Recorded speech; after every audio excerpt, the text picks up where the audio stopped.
يا صباح الفل عليكم او مساء الفل عليكم، على حسب ما انت بتشوفني امتى. اهلا وسهلا بيكم كل متابعين قناة شوارع مصر.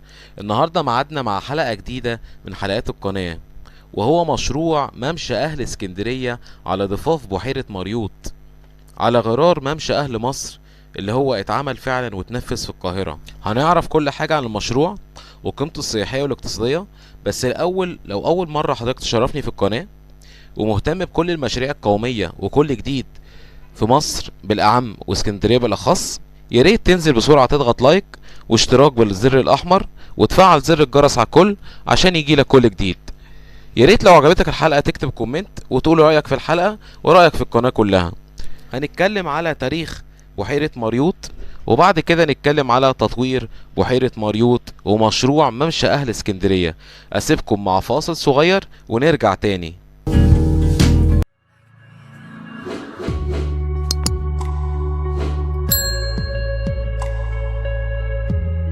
ده كل مواطن في اسكندرية وكل مواطن في مصر ما يقبلش أبدا بالتعدي على مستقبل ولاده.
زي ما عرفنا تاريخ بحيرة مريوط، تعالى بقى اقولك على مشروع الجديد وهو ممشى اهل اسكندرية.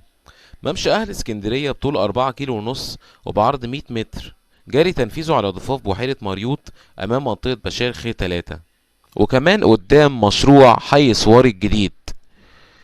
مشروع ممشى اهل اسكندرية هو مشروع للاستفادة من مسطح البحيرة المائي بعد تطويرها وتطهيرها وخلق منتزه مفتوح بعيد عن ضوضاء وازدحام المدينة. مقرر يتنفذ حزام شجري ومنطقة خضراء بعرض 5 متر لمنع الضوضاء الناتج عن الطريق الدولي وحجب الرؤية عن الطريق. المشروع كمان هيحتوي على مسار مخصص للدراجات مع إتاحة درجات عامة للتأجير بنظام الكارت الممغنط زي مشروع كايرو بايك اللي في القاهرة. وكمان هيبقى فيه مكان مخصص للمركبات الكهربية اللي هي الجولف كار وتخصيصها لكبار السن على غرار ممشى أهل مصر في القاهرة. وهيبقى فيه برجولات وأماكن للجلوس، وهيتوفر أماكن خضراء وأكشاك لبيع المشروبات ومراكب صيد ومنطقة لصيانة المراكب.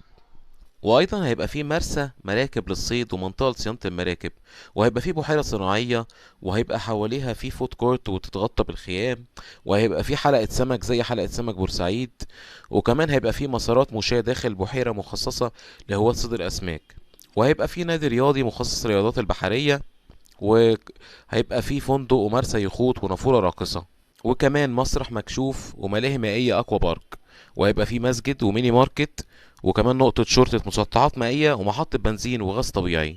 في نهاية الحلقة بتمنى ان شاء الله المشروع يكمل على خير، ونشوف اسكندرية ترجع فعلا تاني عروس البحر المتوسط. وان شاء الله اشوفكم في حلقات جاية كتير ومنطقة جديدة وشارع جديد من شوارع مصر.